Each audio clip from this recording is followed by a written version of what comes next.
As I lay on the cold hospital bed, the white sheets felt rough against my skin. The room was silent, except for the rhythmic beep of the heart monitor beside me. I was tired, both physically and mentally, with the weight of my condition pressing down on me.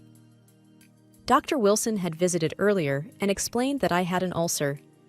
He told me that it was partly because I had been holding in a lot of negative emotions. "I recommend you talk to someone, Mrs. Evans. Holding on to those emotions isn't good for your health," he said, adjusting his glasses. "I'll think about it, doctor," I replied, nodding slowly.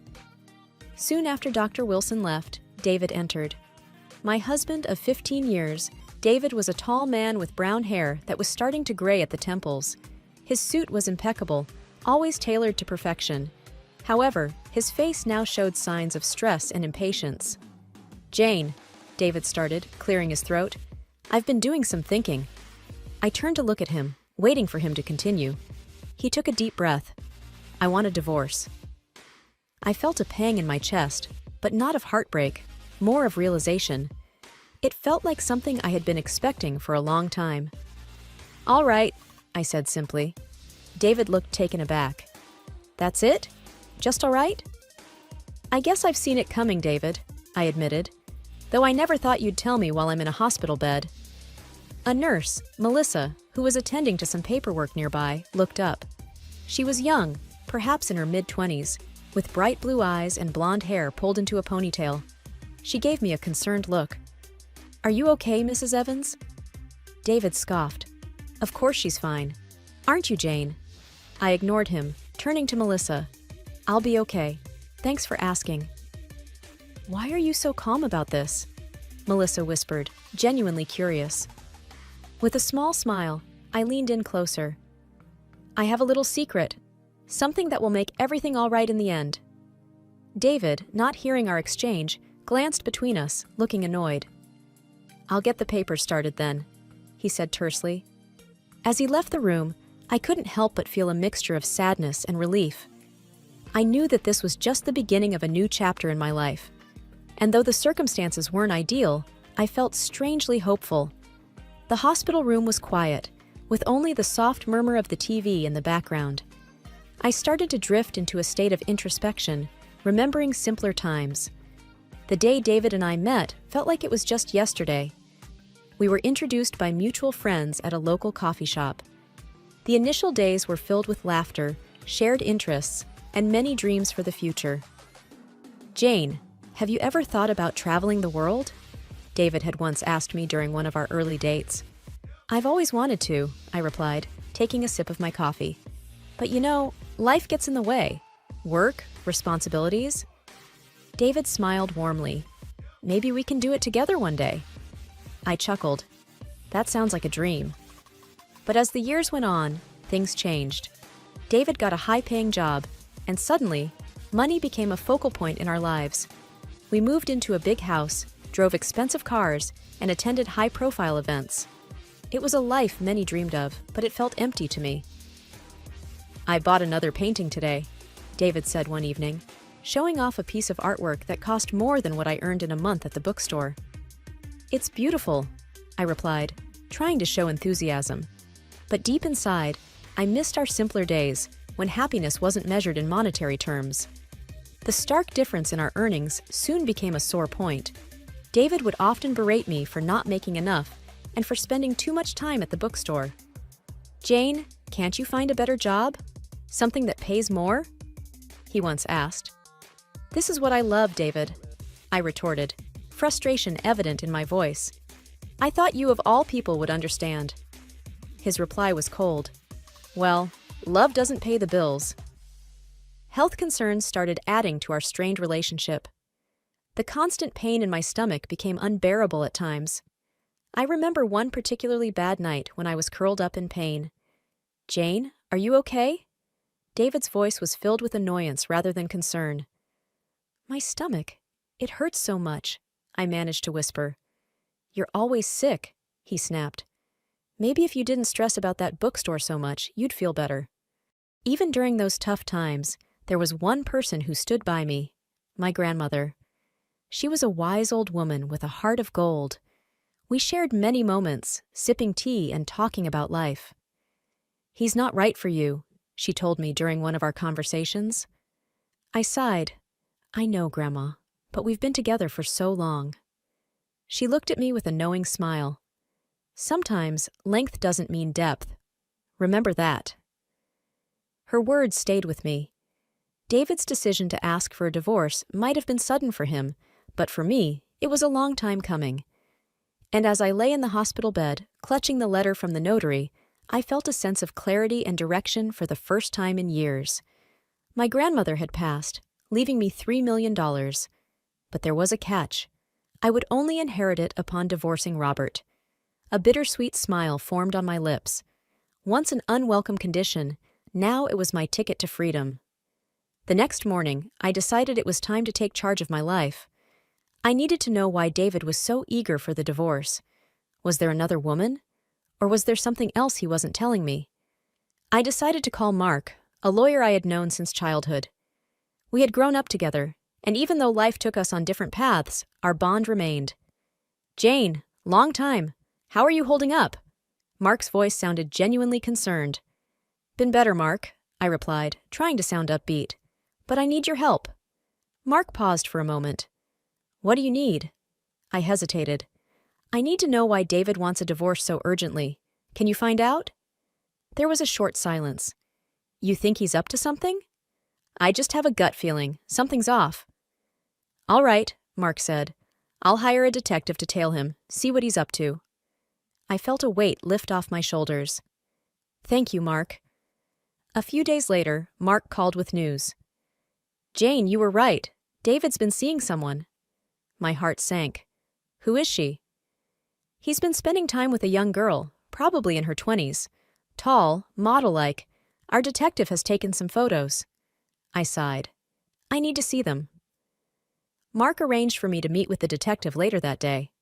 The detective, a stern-looking man named Carl, showed me several pictures of David and the young woman. "That's him." Carl pointed to David in one of the photos. "And her name is Clara. She's a student, but has an interesting past." "What do you mean?" Carl hesitated. "She's been involved with a few rich men before. It seems she has a pattern." I felt a rush of anger. "So, she's using him?" Carl shrugged. "Looks like it, but there's more. We found out she's currently working for an escort service." I took a deep breath, trying to process everything. "Thank you, Carl." As I left the detective agency, a plan began to form in my mind. David wanted a divorce? Fine. But I wasn't going to let him walk away without a fight. He would regret the day he decided to betray me. The following week was a blur of hospital tests and treatments. But between the needles and medications, I had a surprise visitor, an elderly man named Mr. Graham, whom I had occasionally seen during my daily hospital walks. With white hair, a cane, and wise eyes, he seemed to be always engrossed in a book. "Hello, Jane," he greeted me with a warm smile as he walked into my room. "Hello, Mr. Graham. To what do I owe the pleasure?" "I've heard you work at a used bookstore," he said, taking a seat near my bed. "Yes, I do. It's a small place, but it has its charm." He nodded appreciatively. "I've always had a passion for books. Over the years, I've collected many rare editions. And, well, there's one particular book I thought you might be interested in." My curiosity was piqued. "Which book?" "It's an old, rare copy of Pride and Prejudice. You see, my late wife loved that book. She told me stories about her family's connection to it." I was taken aback. "That's one of my favorites. I've always wanted to have a rare edition." Mr. Graham smiled kindly. "I thought so. Well, I'm willing to sell it to you." "That's a generous offer," I said, my heart racing. "But there's a problem. I recently had some financial issues. David, my husband, took all the money from our joint account." Mr. Graham frowned. "I'm sorry to hear that. But for the book, we can work out a reasonable price, or even a payment plan." I smiled, touched by his kindness. "Thank you, Mr. Graham. I'd like that." Our chat was interrupted by a call on my mobile. It was David. "Jane, have you signed the papers yet?" he demanded. "Not yet, David. I told you, I'll do it after I leave the hospital." "Just get it done," he said irritably before hanging up. I sighed, feeling deflated. Mr. Graham looked at me with sympathy. Relationship troubles? I nodded. He's eager to get rid of me. Mr. Graham leaned forward. You know, life has a way of bringing unexpected joys even in the midst of our struggles. Perhaps this book is a small token of that. I smiled, wiping away a tear. Thank you, Mr. Graham. You have no idea how much this means to me. As he left the room, I held the book close, feeling a strange sense of comfort. In the midst of chaos and heartbreak, this little piece of literature became a beacon of hope. After my release from the hospital, I met with Mark to strategize our next steps. The evidence against David was strong, and I was ready for confrontation. Mark handed me a file. Everything you need is here. Pictures, documents, everything. I nodded, feeling a mix of anxiety and determination. Thanks, Mark. I appreciate everything you've done. He looked at me seriously. Just remember, be strong. David might try to manipulate or guilt-trip you. I'm ready, I affirmed. The confrontation was set for an upscale restaurant downtown. David had chosen the place, probably to flaunt his financial superiority. As I walked in, I saw him seated at a corner table with Clara, the young model. Her presence was unexpected, but made me more determined. David smirked as he saw me. Took you long enough. Traffic, I replied curtly. He gestured to Clara. You remember Clara, my secretary? I smiled sweetly at her. Of course, how could I forget? David, eager to get things underway, said, So, have you signed the papers? I looked at Mark, who handed over a document. David quickly scanned it, his smirk fading. What's this? He asked, sounding genuinely confused. It's a demand for a significant share of your assets, Mark replied coolly. David laughed. On what grounds? Mark slid over the pictures of David and Clara. On these grounds, infidelity. Clara looked horrified, her eyes darting between the pictures and David. David's face went red. This doesn't prove anything. Mark wasn't fazed. It's enough, and there's more.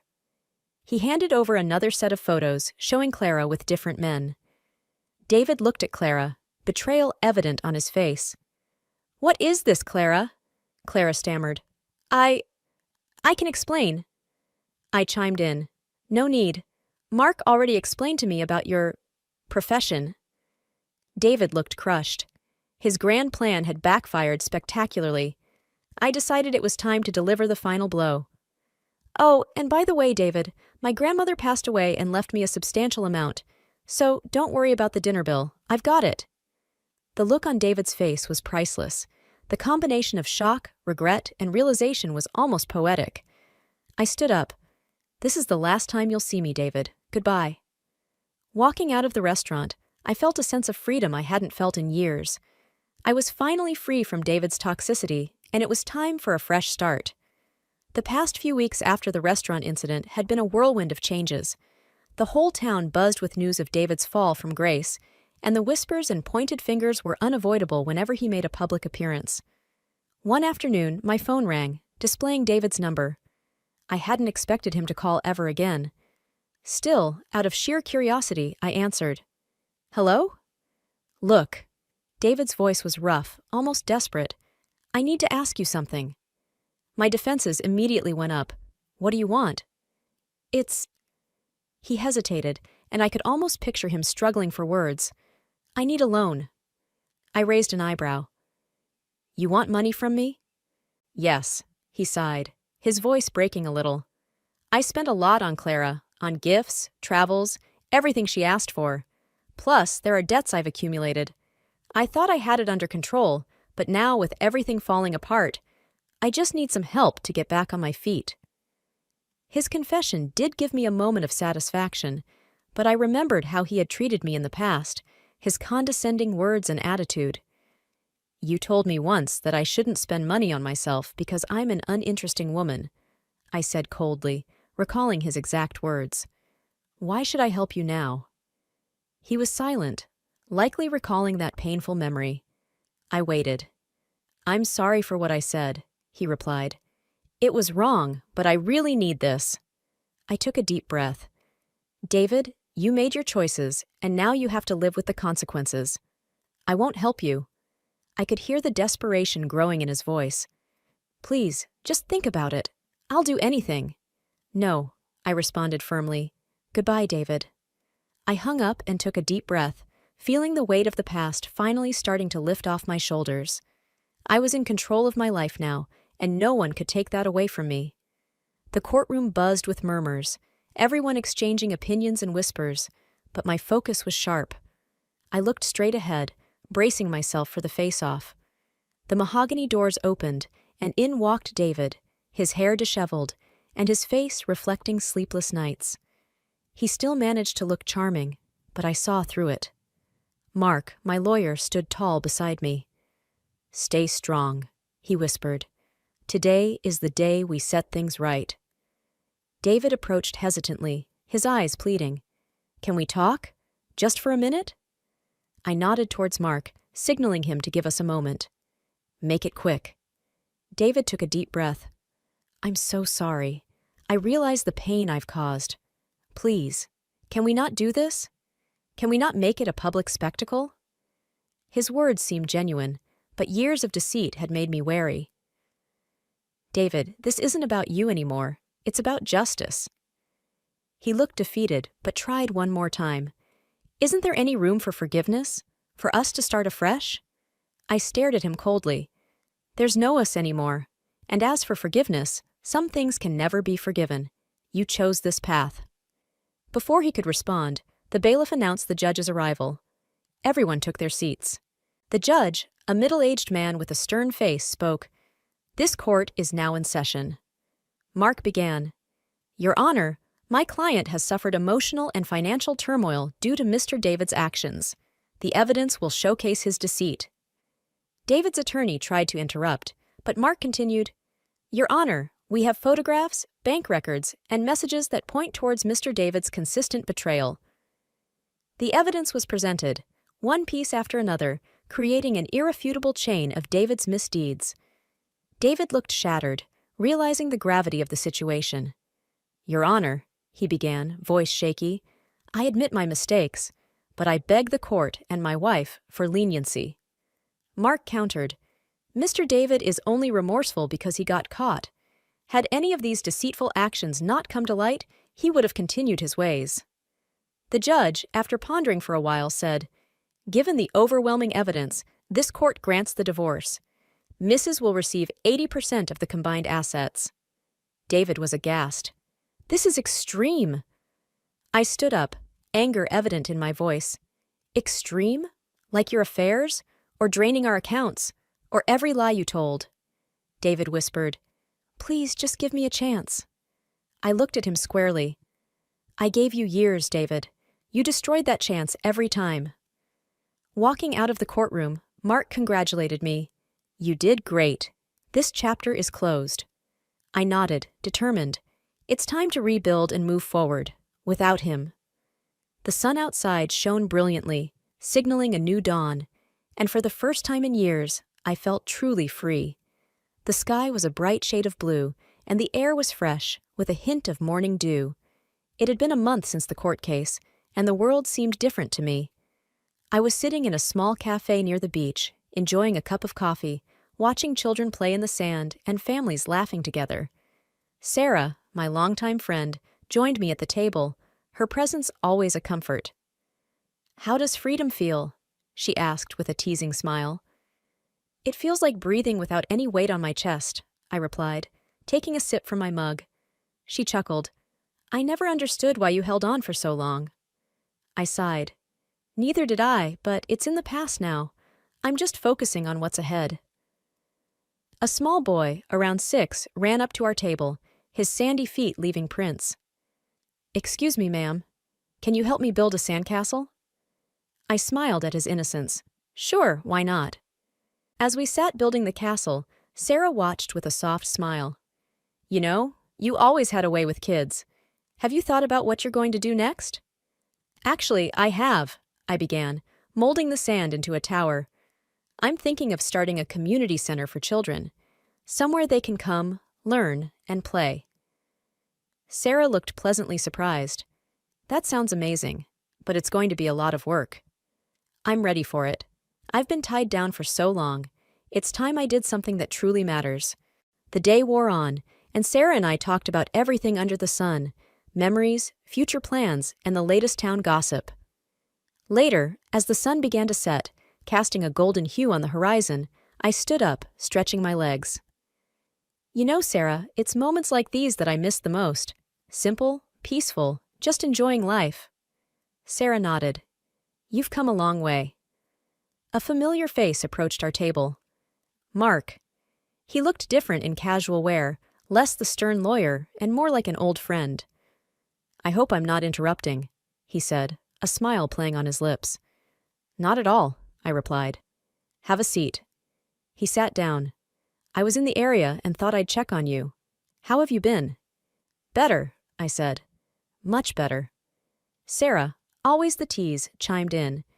You two should hang out more. You're both single, after all. Both Mark and I blushed, exchanging an awkward glance. Well, we can always start with a coffee, Mark suggested. I laughed. Sounds like a plan. As night fell, the three of us walked along the beach, feeling the waves touch our feet, the vastness of the ocean reminding me of the endless possibilities that lay ahead. Life was no longer about the past. It was about seizing the day, making a difference, and perhaps, just maybe, finding happiness again. Days turned into weeks, and weeks into months. The community center became a reality, a place bustling with kids, laughter, and learning. Mark and I grew closer, our bond strengthened by mutual respect and understanding. One evening, as I stood on the balcony of my new home, looking at the vibrant colors of the setting sun, Mark came up behind me. You've done it, he whispered. I turned to face him. We did it. Together. He pulled me into a hug, and we stood there, looking out at the horizon, knowing that the past was behind and a new dawn awaited. And as the first stars twinkled in the early night sky, I realized that sometimes endings are just new beginnings.